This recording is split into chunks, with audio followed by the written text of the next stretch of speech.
हा सगळ्यांनी लक्ष द्या. आता हा कार्यक्रम आपण का साजरा करतो तुम्हाला माहिती आहे. गेल्या वर्षी जे होते जे आता या वर्षी नवीन आले त्यांना पण आता समजले की बाबा विजय उत्सव कशासाठी साजरा करतो आपण.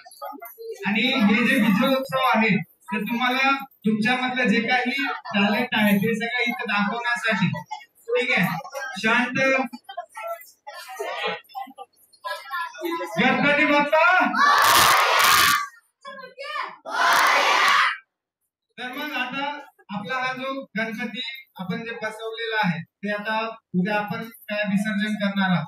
म्हणजे अशा प्रकारे आपले जे काही गणपतीचे दिवस होते 11 दिवस जे होते ते सगळे इथे चांगल्याने ते पार पाडण्यात आलेले आहेत.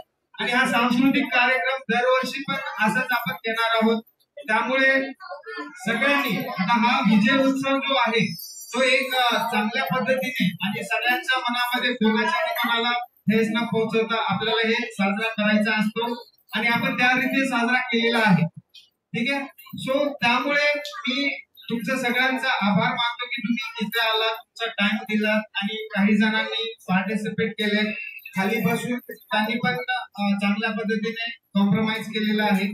पण होईल तेवढं सगळ्यांनी स्वतःसाठी आणि दुसऱ्यांसाठी टाळा वाजवायचा.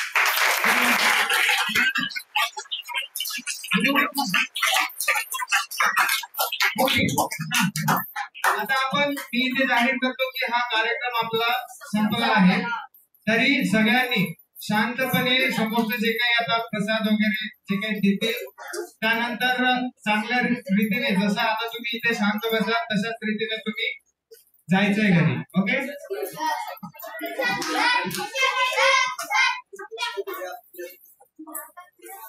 उद्याचा दिवस तुम्हाला घरी बसून अभ्यास करायचा दिवस आहे.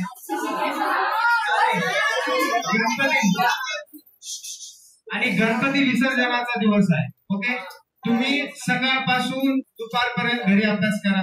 जे काही तुमचं होमवर्क वगैरे असेल ते करा. त्यानंतर आपल्या इथे विसर्जन होतं. ठीक आहे. नागेश सर सांगतील तुम्हाला टायमिंग.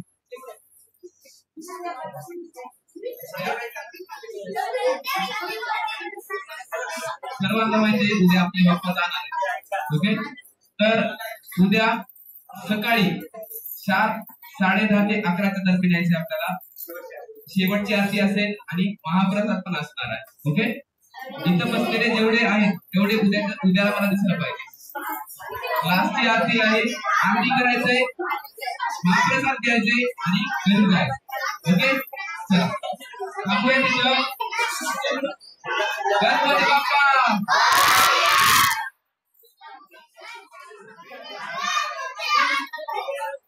एक मिनिट